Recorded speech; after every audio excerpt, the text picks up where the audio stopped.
Today, we are talking to Mike Lancaster. He is the owner and lead inspector for National Property Inspections. He's going to help us know how to cut through the chase. He's going to give us the truth. Mike, welcome to the show. Well, thank you, Bethany. I appreciate you having me today. It's great to be here. I'm really excited about helping to educate your listeners and the public on the importance of home inspections. It's so important. Mike, can you tell us what it takes to become a home inspector? What kind of credentials and how long does it take? Well, certainly. So home inspectors are required in the state of South Carolina. It requires 3 weeks of training to be a home inspector. That's 3 weeks of classroom and on-the-job training out with another inspector. The important thing, though, is that 3 weeks of training is not just enough. You have to have some type of background. You don't necessarily have to have a background as a builder, but you have to understand all the systems of how a home works and how all the systems are integrated together. So many times we see folks who just go get the training, they get their license, they pass the test, but they really don't understand all of the systems and how they integrate together. That experience and that education is so important. You know, I highly recommend inspections to both buyers and sellers. Mike, who benefits from a home inspection? Well, everybody benefits from a home inspection, particularly the buyer. But I think it's also important for people to understand as a seller, it's important to have a home inspection done before you put your house on the market. Mm-hmm. That way you don't have any surprises. You know if there's any major problems and you can get those problems fixed. We have a program where we do a pre-listing inspection. Once the inspection's done, once you've done your repairs and you're ready to list the house on the market, we put a sign in the yard that explains the house has been pre-inspected. There's a QR code on that where any potential buyer can come by. They scan the QR code, goes to my website. They pull up, they can actually see the inspection report before they ever go in and look at the house. You can also include a copy of it on the MLS, so as an extra document, other folks can see that. And that's available so people have the peace of mind going in. Hey, this house has been inspected by someone. We know that it's in good condition. We know what the issues are. They're certainly more than welcome and recommended again to have a buyer's inspection after that to make sure that nothing's changed from the time of the inspection until the time they purchased a house, because that inspection is really just a snapshot in time of the condition of the house when the inspection was done. I think that's really good. I think that sellers need to know what's going on and be able to address those things so that you can give it the sign of approval. That gives the buyers that feeling like these people really cared enough to do this. They really cared about taking care of their home, or they wouldn't have gone and gotten an inspection. Also, as a seller, you don't want to lose that position you have of control. If the buyer finds all these issues, they're going to use it as leverage to try to bring down the price, and you're going to miss out on some profit. So I highly recommend inspections to both the sellers and the buyers. It's protection. Absolutely. It's like an insurance. It absolutely is. I think it helps. Like I said, it gives people peace of mind. One of the biggest areas where we find problems is in the crawl space, especially a lot of times we'll call them flips. People buy houses and they fix them up and they fully rehab them and they flip them and resell them. Everything looks great on the inside. The buyer goes in, everything looks great. The house is built in 1960. It's all been updated on the inside. It's a beautiful home. We go in the crawl space. As soon as we go in the crawl space, we find problems in it. So any seller, even the guys who are flipping a house, I recommend they have the house pre-inspected. That way there's no surprises in the crawl space, because when I inspect a house, I'm going to inspect it to the state standards of practice, which is derived from the ASHI standards of practice. ASHI is the American Society of Home Inspectors. ASHI is a professional organization that home inspectors are members of. They provide a lot of education. They're leaders in the industry of what's going on with homes, and they help drive and they define our standards of practice. So any home inspector is going to follow the state standards of practice. So essentially, you can rest assured you're probably going to get a very similar inspection from any home inspector, because we all follow the same standards of practice. We're all governed by the same body. Looking underneath is the important part. So tell us, I think that people, when they think about a home inspector, they're imagining a guy or a lady that has this clipboard and is walking around making check marks. What does it look like? How long does it take? And what would their report look like? Well, a typical home inspection takes about 3 hours. Depending on the size of the house, that's a normal house up 2,000 square feet. It takes about 3 hours to get that done, depending on the condition of the house and issues that we find, because obviously the more issues we find, the more things we have to write up. The more things I have to write up, the longer it takes. So that kind of affects the time some. But we're really not walking around with a clipboard. I am walking around with a phone, because I'm making notes, checking boxes in my phone, and taking photos while I'm on site. And then I take all of that stuff, the system I utilize, it builds the report for me. All the photos are there. You get a summary. That summary will outline all the deficiencies. It will outline all the maintenance items, anything that we identify. Everything that we identify doesn't necessarily need to be repaired. Some things we're identifying just so the buyer is aware of the condition, and there are things that they need to keep an eye on and pay attention to and just monitor over time. Well, that's a good point. As a realtor, sellers don't expect to fix everything for the buyer. And sometimes buyers come along and they get this list and they expect everything to be fixed. Well, some things are just maintenance issues, right? Some things really do need to be fixed, but it's all negotiable and it all works out in the end for a happy win-win. That's true. And that going back to the seller's pre-listing inspection, that is one of the benefits of the pre-listing inspection is that when the seller finds out these issues, let's say they are missing an electrical outlet cover or a junction box cover in the attic or a junction box cover in the crawl space. If the buyer finds that, the buyer's agent's going to ask that they have a licensed professional fix the issues that are found. That's right. Now, I'm not a proponent of, I'm not saying that the seller should go and use unlicensed people to fix major issues. But I once had a home inspection done on a house that I was selling, and the buyer came back and it was missing a junction box cover and a switch cover in the attic. They wanted a licensed electrician to replace those covers. It was a 39-cent cover from Lowe's that I could easily go, take a screwdriver, put the cover on there, put the screws in it, and it was fixed. But they wanted an invoice showing that it had been repaired by a licensed electrician. We just want to make sure it was done right.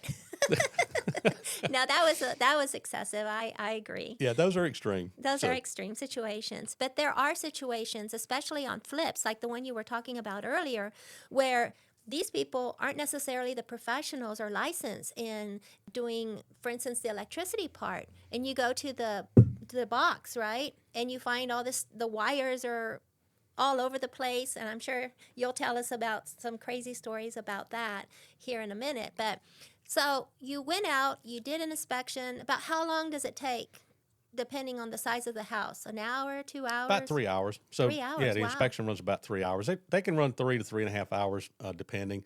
And then if there's extra services requested, sewer scopes, radon doesn't really add a lot of time, but the termite inspection adds a little bit of time. It can push upwards of 4 hours. But we try to be respectful, especially if the house is occupied. We try to be respectful of the seller's time because we don't want them to have to be away from home. And a lot of times they got pets and they're out riding around with their pets trying to keep them out of the house so we don't be bothered during the inspection. That is difficult to deal with. So you do the inspection, go back to your office. How long does it take for the real estate agent and the owner or the buyer who requested the inspection to get the report back? I try to have the report done that night and published and available to the client that night. And the buyer's agent and the buyer gets to report at the same time. It comes via email. Everything's all digital and electronic. But I try to get it done that night really for 2 reasons. One, I want everything that I saw to be fresh in my mind. And 2, I don't want to go into tomorrow because if I wait till tomorrow, now I have 2 inspections that I'm doing tomorrow, or maybe 1 or 2, but I got inspections I'm doing tomorrow that I'm also going to have to do reports on. So then it's going to be tomorrow night. So I always try at a minimum for a 24-hour turnaround, but I almost always have it done that night. And that may be 11:30 that night, but I try to have it done that night. Well, that's really good. We really do need a fast turnaround. So it's awesome that you do that. When people are buying, they have that time where it's a due diligence time. It's a window before that you have as a buyer to do all these inspections and decide, hey, maybe this is too much that I'm getting into. There's too many issues and I don't know if I can deal with this. You can actually possibly back out during that due diligence. So it's important that we can get all these things done. And the sooner you get that report to us, the sooner we can negotiate to have these services done or not done. And so that's a real important part. So thank you for getting that done quick. And you mentioned being able to back out. I have somewhat of a love-hate relationship with finding conditions in a house that that makes a buyer decide to back out. One, I know that the buyer has most likely already, pictured themselves sitting on the front porch with the sun going down, having a refreshing beverage or sitting out in the morning. on the back porch with a cup of coffee. I know they've already thought through those things. And, hey, I could put my couch over here. Or I'm going to do this over here and put my TV there. I'm going to do this. And then I come in and find something. So I really hate it when I find things that are bad enough that causes a buyer to go, you know what, I'm backing out of this one. I got to go. But I also love it when I'm able to find that, because now I know that I have protected that client That's right. or that buyer and possibly saved them tens of thousands of dollars of unexpected costs that they weren't planning to have. That's right. It's so important, and it's important not to call wolf on things that are not wolf. That is very important. I try to keep things real. Every time I do an inspection, I tell clients and I tell agents, I inspect this house as if it were me or one of my family members is going to buy this house. I don't want anybody to be shocked. I don't want anybody to be surprised, but I also don't want to use scare tactics and cause people to overreact or cause people to be overly concerned about something that's really not that concerning. So they all come from, it's all from the mindset or really with the heart of a teacher. I try to educate. I'll point out things, and in addition to pointing out that, hey, here's a problem, I also try to explain and make sure they understand why it's a problem. And then, of course, direct the next course of action. So what are the main parts that go into an inspection? Go through the different things that you're inspecting when you go through a home. Well, we really inspect everything. I try to, we touch everything in the house, everything we can access, everything that's operable. Now, everything is always done with normal operating controls, meaning we don't override safety switches and interlocks and those type things to operate things. But we operate them normally as if a home buyer or the homeowner were operating those systems. Think HVAC, plumbing, water heaters, those kind of things. But I always start on the outside. I check the roof. I check the exterior of the house, basically the outside envelope of the house. Water's the number one enemy to a house. So we try to make sure that we identify anywhere water can get to the house, either standing against the foundation, coming through the roof, or any of those things. So we inspect all of that. Then we go inside, and then we start inspecting everything, operating all the systems. We run the dishwasher, those type things. I also always include a free indoor air quality test with all of my inspections. So it measures carbon dioxide, carbon monoxide, VOCs, air particles, formaldehyde, humidity, and temperature. So that runs for about 30 minutes, and it gives us a snapshot in time of what that looks like. And I have people are shocked when I say formaldehyde. They're like, well, why formaldehyde? And I'm like, well, because formaldehyde's in a lot of construction products. It's in fabrics, it's in dyes and carpets and those kind of things. And you want to know if those levels are elevated. And a fix for that, for any of those elevated levels, is just increased fresh air ventilation. That's why I like using you. You really cover all the bases. Especially with my clients, some clients have health issues like asthma or allergies or autoimmune conditions, and having particles in the air that could be damaging to them. It's important that they know ahead of time, because once they make this huge investment, it's really hard to just turn around and get out of it. It really is, because now once you know that there's issues and you're going to turn around and sell it, now you're aware of those issues. So you have to disclose any of those issues that are required. The disclosure form, right? So they have to disclose all those things. But also, it's in addition, outside of that, it's just the trouble of having to go through the hassle of moving and selling and buying somewhere else, and just all of those things, trying to coordinate it all, to purchase and to sell all at the same time. It's just difficult. So it's important, I think, that people know all of those conditions in the house. We operate everything, like I said. Then the last thing I do, if the house has a crawl space, I like to go in the crawl space at the very end. My thought is that I've filled up all the bathtubs. I've run water everywhere I can in the house. So if there's any kind of leak, even a drip from any type of drain, my thought is I'm going to find that because I've run all the water. And if I do the crawl space early in the inspection, I may not see those things. So wow. So even the process of starting from the outside and the way that you look at things is important. You said the roof. Do you take pictures of the roof? How do you take pictures of the roof? Well, so I try to walk the roof if I can. I try to walk the roof when it's safe. If it's not safe to do so, if the roof is wet, if the pitch is too steep, we don't walk the roof. In the case where I can't walk the roof and look at it up close and take those pictures, we inspect from a ladder. Number one, we get up on a ladder, we look at the roof, and you can get a good visual of the shingles and things. And then number two, I have a camera that's on a 35-foot pole that's controlled by my phone. It's a 12x digital zoom camera. And I use that pole, and I take far off pictures and I zoom in and I look at different areas of the roof and those kind of things. Okay. So you don't necessarily have to have a drone in order to go up there and get those pictures. That's correct. Now the drone is beneficial. The problem with the drone, and it's not a super difficult thing to get, but to fly a drone commercially for any kind of commercial purposes requires a FAA Part 107A license. That's true. So, so they're convenient, but there's also extra expenses and training and those kind of things that go along But with trees could be a big problem. it. Crashing your drone would be a big problem for sure. Okay, I once had a buyer who had their own inspector. It wasn't you. And this inspector came in and went, "It smells a little funny in here." Well, that stayed in my buyer's mind. From that point on, there was nothing that could be done to that home because the inspector pointed out that it smelled funny. The home it wasn't empty, but the buyers had been away and the home had been shut up for a good while. It was a beautiful home. It was a perfect home. I mean, it really did check all their boxes, but they just couldn't get over that. So I didn't know what to think about this. Well, that's a difficult situation. That's one of the things that we run into often is we think we're just having casual conversation, but the buyer is hypersensitive to everything. Yes. Because they're on alert. They're like, especially if it's a first-time home buyer. Mm-hmm. Or if it's an older home buyer, they're like, man, I'm spending my life fortune here. All my life savings is going into this house. I don't have any money to do anything if there's some major problem. What is that? I do smell that smell. What is that? So, we try to not say things that are alarming or be an alarmist. We don't like to scare people. People just, it's human nature to buy things because they're scared, right? People buy insurance. They buy health insurance. There's other benefits to that, right? But people buy cancer policies and they buy these things because they're scared.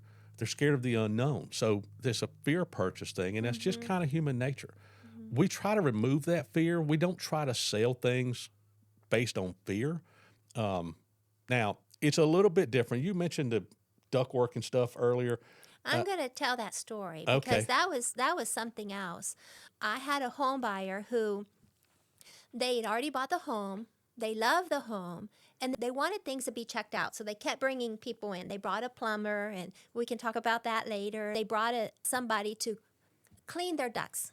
That's what this person does. Their job is they come in and they do like duct sweep, or they clean it out. And that's a great thing to do, especially if the home's been sitting there for a while. It's not a problem. But this company came in, opened an area of their HVAC. I believe it's called the manifold, and you're not supposed to touch that if you're not an actual HVAC person. Correct. And anyway, they opened it, and then they're like, "Oh my goodness, look! It was some black substance, but it was because of like burnt dirt, because it's the heating element." And so they scared the homeowner, said they had black mold. So they called me in a panic. And I'm like, wait a minute. We know after all our inspections that the homeowner before had a HVAC agreement where they came out twice a year and serviced this. So if there was any kind of mold, that would have shown up. So we had them come out and they looked at it and they're like, no, that's not what it is. And first of all, that should have never been removed because it allows other particles in the system that should not be able to get in there. Then we had even another HVAC people come and check it out because they were like, well, maybe they're just saying that to cover themselves. So we had another company come out and they said the same thing. We don't see anything wrong. And this company was wanting them to replace all their ductwork. Well, when we had the other both HVAC companies and the inspector that they had hired said, the ductwork you have is actually a much better ductwork than what they're trying to sell you. And so all of these things combined. So at the end, unlike you provide this air quality test up front. But this other inspector had not done that. We had to get him to do that. So my buyer had to pay more money to get the air quality done. And so that came back saying it didn't have any particles in the air or black mold or anything else that was harmful. And so finally, having the scientific proof, my buyer was finally able to rest at ease that they had made a good investment, but that this was a predatory company coming out trying to scare them to spend thousands of dollars on things that they didn't need to spend money on. We see that from time to time. You have companies like that that do inspection type work, or they clean the air ducts.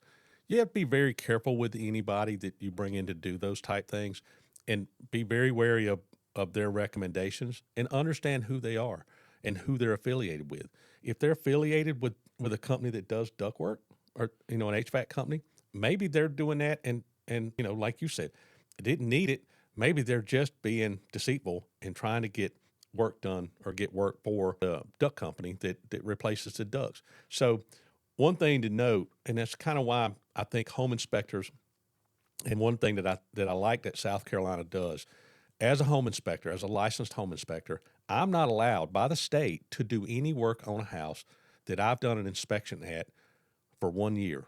So I can't do an inspection and find electrical problems or find problems with switches and outlets and stuff like that. Well, you know what? I can come back in a couple of weeks and I can fix all that for you. I'm just not allowed to do it. So it removes that possibility of a conflict of interest. So that's why I think it's important to hire an independent home inspector.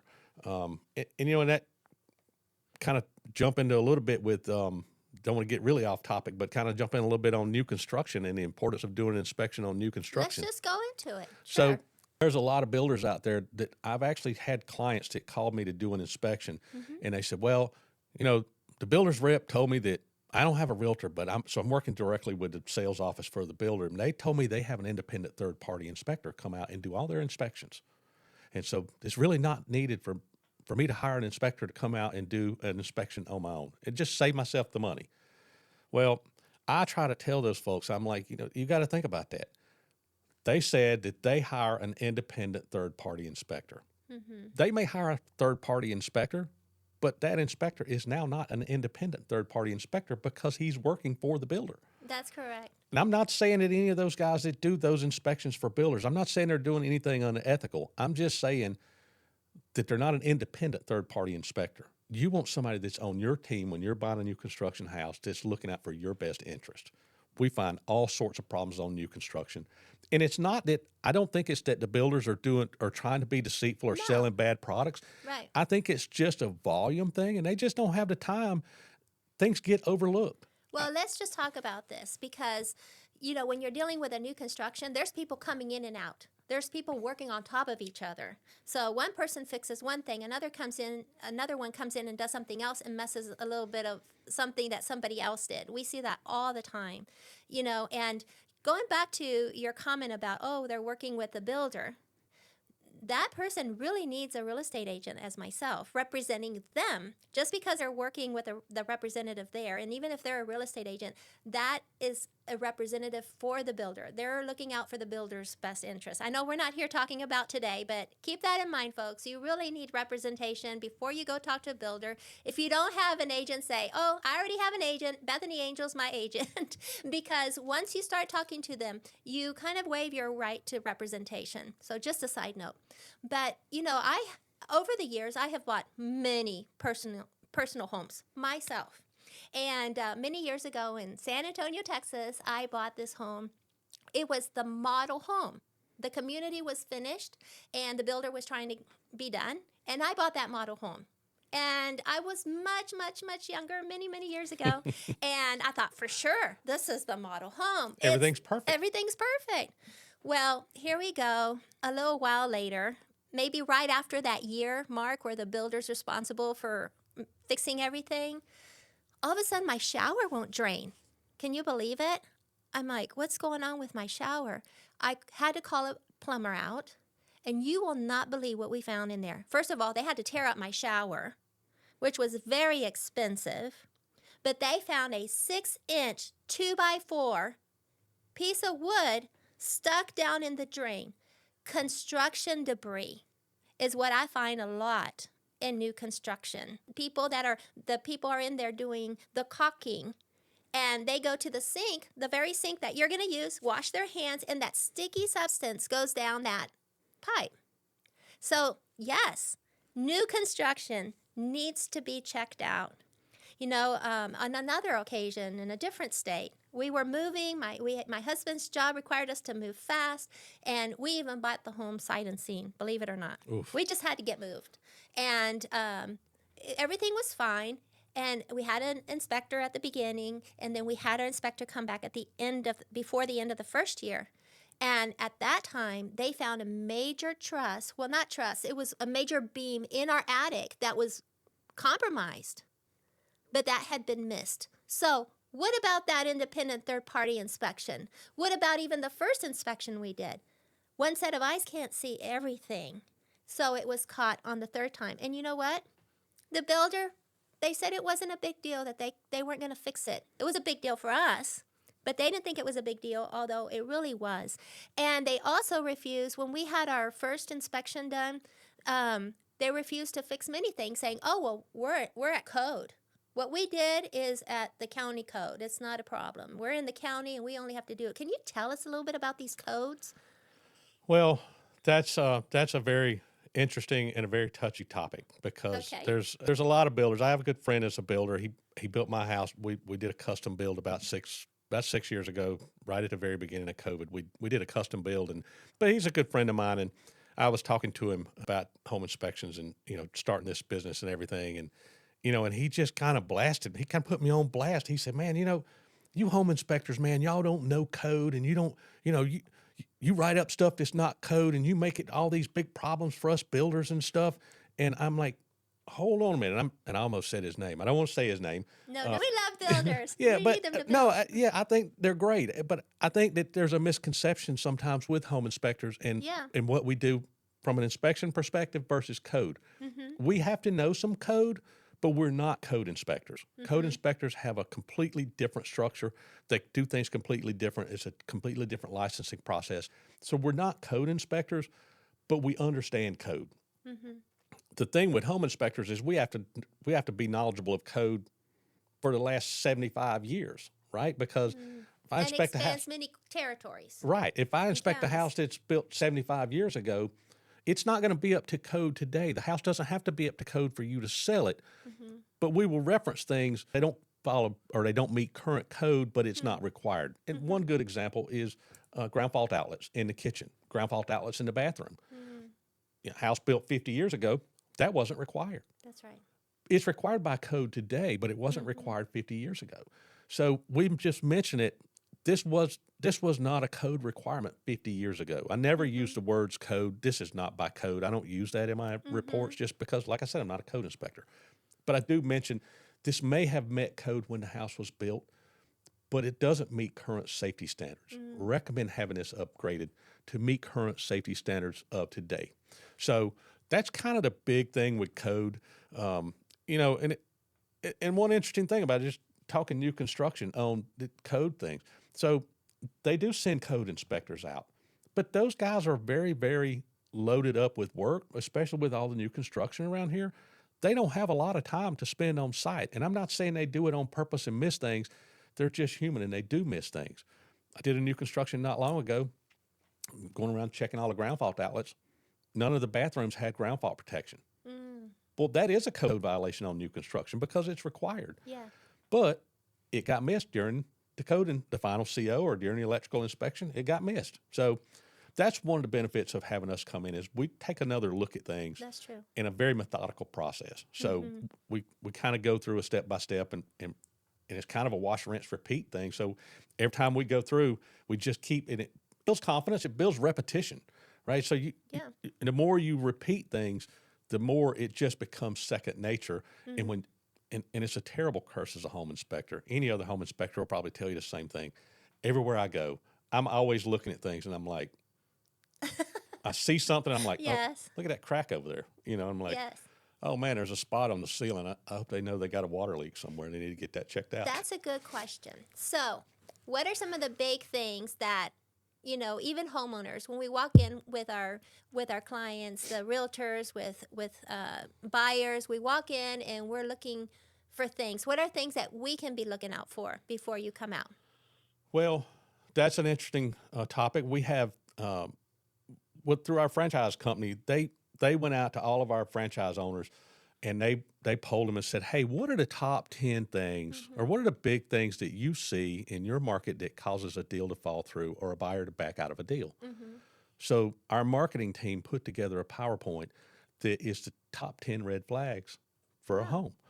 And we do that as a lunch and learn. We do that as, we kind of just talk about it in conversation a lot, but we do that for realtor offices and things. Okay. And it really helps the new realtors understand, hey, here's a problem, or here's the things that we need to look for while we're walking through the house and showing it. Carry a flashlight with you. Look around with a flashlight while you're walking through, because the buyer's looking, like I said earlier, they're looking and thinking about, well, I'm going to put my chair over here and I'm going to put my couch here. And man, I got to put a coffee bar over here and I'm going to sit on it. They're thinking about that stuff. They're not looking at all those other things. I walk in and I see that crack going from the top of the doorway up to the ceiling. That's one of the big ones. When you see that diagonal crack, but the verticals aren't always so bad because sometimes that's just bad sheetrock work or whatever. But you see a diagonal crack above a door, you start thinking about it and then start looking, hey, maybe we got some structural problem here. And then water stains is the other one. Like I said earlier, water's the number one enemy. I say water's the number one enemy of a home, but the number one red flag, I'll give you a little secret here. The number one red flag of home inspections is client that says, I don't need a home inspection.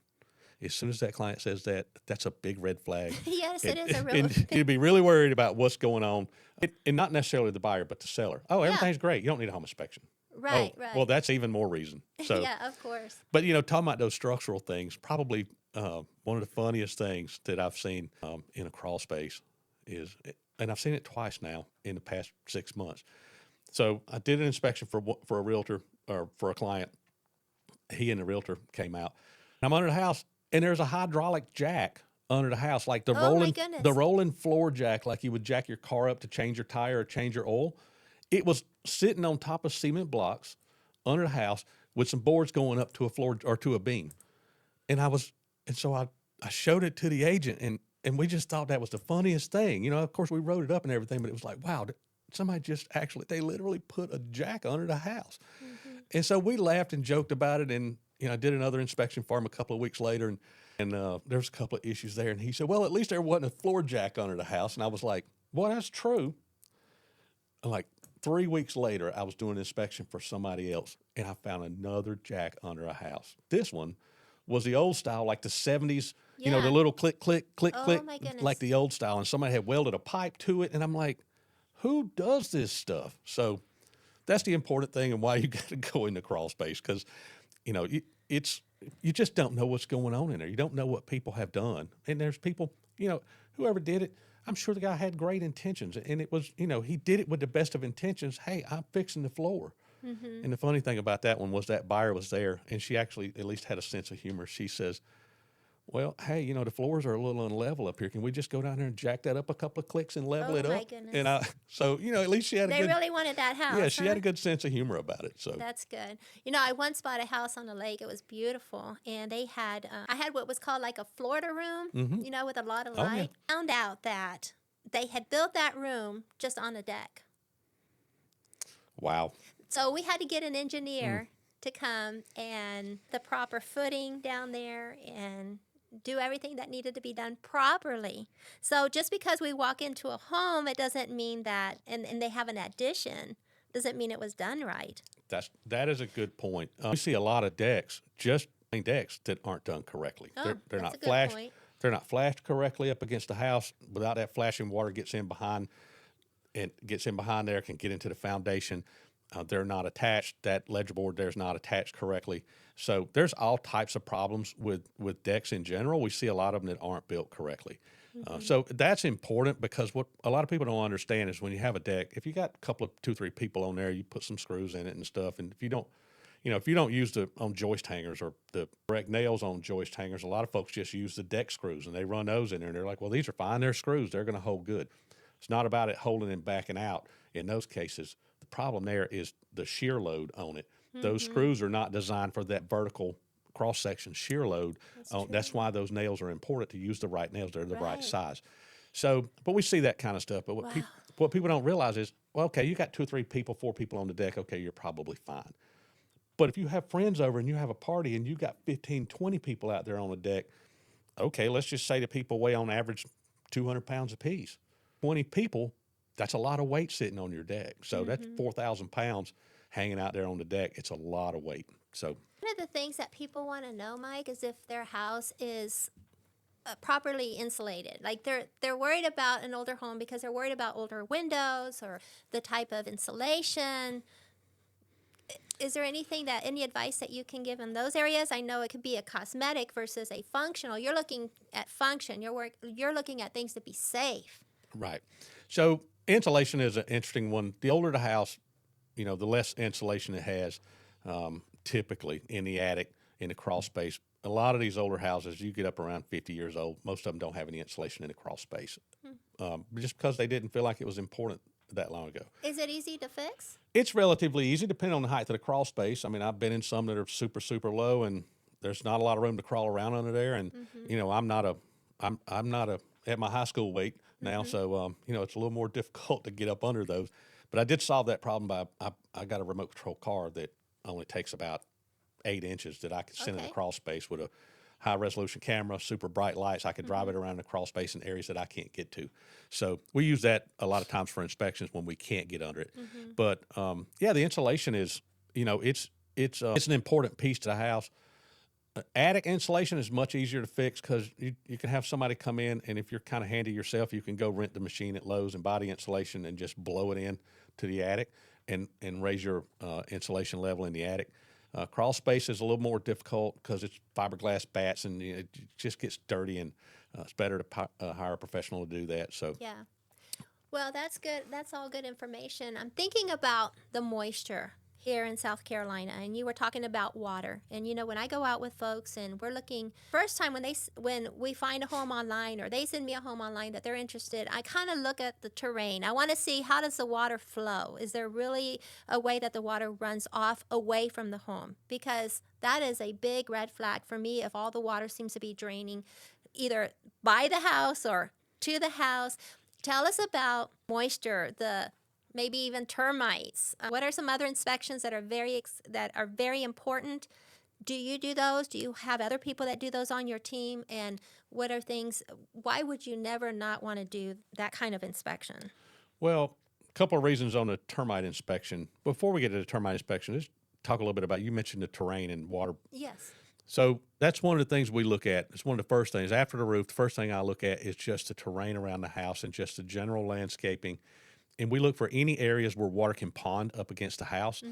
I hate doing inspections in heavy rain because then you just got to deal with the rain and work outside and that kind of stuff. But it's also beneficial because in rain, I get to see how the gutters operate. I get to see if there's standing water against the house. I get to see if there's ponding water in the yard close to the house. So all those things we take into consideration, and we look for those things. Well, any water that's ponding up near the house, if you're on a slab, obviously that's bad because now if it's high enough, it can get up over the top of the slab and into the house. That's number one. But if the house is on a crawl space, you got water sitting up against the foundation walls, that water is going to wick through those walls because the concrete is porous and it draws through, and the moisture will get into the crawl space. I don't think folks really understand. A lot of folks understand that concrete is porous, Right. and that water actually can get through. Yeah. I think we kind of imagine the swimming pool and how it holds water, right? Well, it's not holding water because it's just bare concrete there, though. So if your house isn't waterproofed well up above the ground, you're going to have water. It's just going to wick through there. So we look for that moisture in the crawl space. We look for effervescence on the block walls on the inside, and that's basically the salt deposits on the inside of the block. So when you see that, you can see it a lot of times in basements and stuff where the blocks are unfinished. When you see that white powdery stuff on there, that's the salt leaching out. When the moisture comes through, the salt, it brings the salt with it, and that salt just kind of collects on the surface there. So that tells you that there's been some type of moisture problem. That's a good sign when you're walking through looking at a house. We look for that kind of stuff, but just moisture in general in the crawl space, we want that moisture level to be less than 20%. The lower, the better. But above 20%, it's going to fail the CL 100. The CL 100 is that inspection document that state requires, or the state document gives all the details on the termite or wood destroying organism And they like inspection. moisture, right? They do. So that's the thing is with that moisture level elevated in the crawl space, you'll get this fungus that grows on the wood. And that fungus is actually a wood destroying fungus. It will over time eat away from the wood and cause that wood to just rot because Wow. it's moist. So we have termites and we have fungus. Right. So those things are important. We look for those things while we're doing the inspection in the crawl space, while we're doing the termite inspection. We look for termite tubes on the wall, and that's a good one. Again, there's so much new construction here. Let's talk let me just tell you a little bit about new construction and termites. Okay. So what we're seeing in the termite control company I use, we're seeing a lot of these houses that are 7, 8 years old, and they're finding termites. They got termites showing up. Well, what's happening is the builders put in these Centricon bait stations around the house. Mm-hmm. When you go look at new construction, you'll see it. It's a little thing in the ground, and they're spaced every so often around the house, around the perimeter of the house. Well, those are bait stations for termites. So they're putting those in, and then every year the expectation is you get a letter in the mail, and you have the company come out and they inspect those and they renew them and make sure everything's okay. And they do a termite inspection, they renew your termite bond, et cetera. So you're talking a few $100s for that every year. And, if folks don't have the extra cash laying around, they're like, yeah, I'm not going to have that done. Well, once you don't have it done the first year, now your termite bond's gone. You can still have it done a year or two later for the protection. You need to make sure that food's still in there. But a lot of folks. folks, so what's happening is a lot of folks aren't having those done. And in 6, 7, 8 years, all the soil's been disturbed. It was a forest that was cleared out or whatever. Well, now the termites come up. And the termites are looking for something to eat because the bait stations aren't there. Oh, my goodness. And they got used to coming to eat. Exactly. Oh, my goodness. So that's a big thing. If you have new construction, you have to have that done. If you don't have those done, at least get a termite guy out there to do a soil treatment around the house. And then if you don't do anything else, that soil treatment is good for 10 years. Right. But it's better than that just going away and there being no protection at all. Do you know, Mike, I heard this story. Maybe you've heard it too. There was this attorney here in the Spartanburg, downtown Spartanburg, and in the basement, it was like a conference room or whatever. They have these older structures downtown, and it was his office. And then they were sitting there having a meeting around the conference table, and just all of a sudden, a brick wall just fell in. Wow. Termites had eaten all the wood behind the brick to the point where it had lost its stability and it had just fallen in. A lot of times I think, well, this is a brick house. It should be great. There shouldn't be any termites. No, that's not true. The termites have this, they can't see, right? But they have this insane ability to find wood. And, you're going to crawl space. I did one, I don't know, a few weeks ago. The crawl space was high enough on one end of the house that I could walk around standing up, so it was 6.5 feet up. There were termite tubes up the walls, and it was all around the house. Now, some of them in the highest part of the house, they didn't make it all the way up to the subfloor or to the floor joist. Basically, but they're active termite tubes. But what happens is they go up so far and they're like, well, we didn't find anything. We're going to go back down and we'll go somewhere else. So they tunnel over somewhere else and they go up. But then in a couple of areas, they did find their way up. Thankfully, it was early enough that there wasn't any damage to the house, but it was termite tubes all around in there. That house had Centricon bait stations, and it was about 10 years old. And my guess is they hadn't had those renewed. Oh, so wow. I don't know for sure on that one, but it was a lot of termite tubes in that house. And I was just, wow, that's insane. I once saw this piece of wood, and it had all these dimples in it. Is that what it looks like? Yep. It almost is like something you would see like on the ocean, like on the beach, right? Like it has all these. There's that, and then sometimes those are carpenter bees. You'll get carpenter bees. They'll bore into wood, and they're insane. Can you get carpenter bees under your house? Not really the carpenter bees, but those? You'll see those outside on ants? some carport structures and stuff like that. You'll see those outside. But the ants, that's an interesting story. I had a termite guy tell me one time, he goes, well, there's some termite tubes here, but there's also an anthill over here. That tells me there's probably not any termites left. And I'm like, what? He goes, yeah, termites and ants are natural enemies, and the ants will just eat the termites. Don't ants also destroy other things? They do. They're a nuisance. They cause a lot of problems, but I don't think most of them don't necessarily eat, those little small ants. They don't necessarily eat the wood and stuff, but they do cause a lot of other problems. Oh my And goodness. they hurt when they bite. So we might spray our perimeters, right, to keep all the ants away, and then by doing that, we might be also not protecting ourselves from any. Well, I don't know that I would. The forego termites. treating to get rid of ants and as a strategy to keep termites away, because the ants, like I said, they also cause other problems.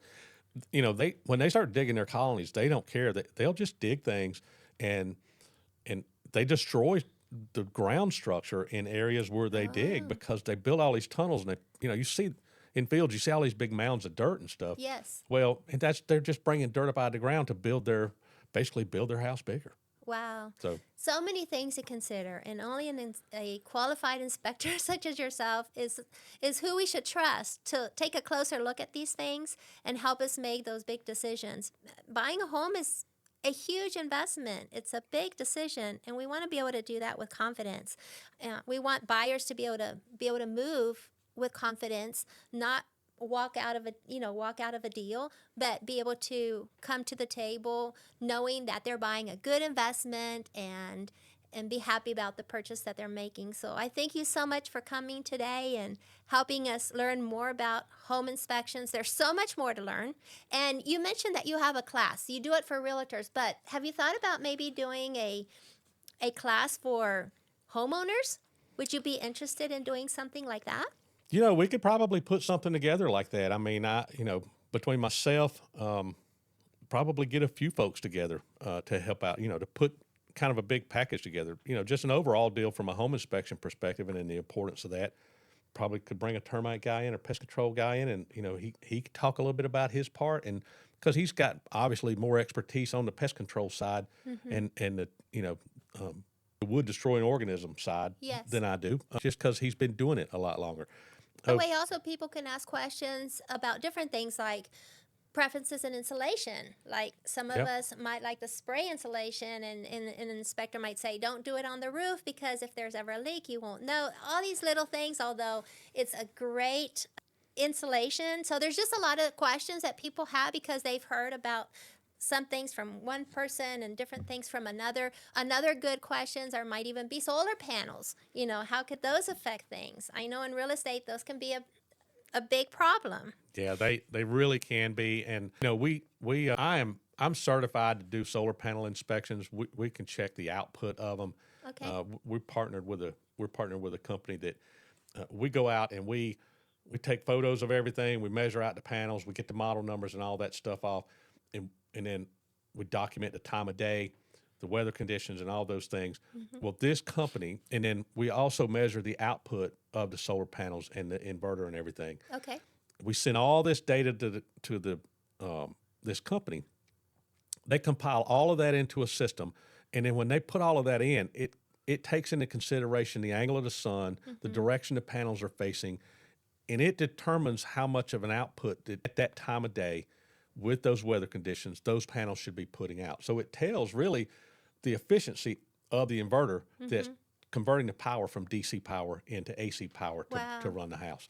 So we don't get a lot of calls for those around here. I think a lot of folks are just kind of like, well, the solar panel company, they monitor the system and everything, so I'm not really worried about that. But one thing that a lot of people don't know, if you talk to roofers, most roofers don't like solar panels on the roof. Most shingle manufacturers will avoid the warranty. Yes. If it's got shingles on the roof. I mean, solar panels. Solar panel.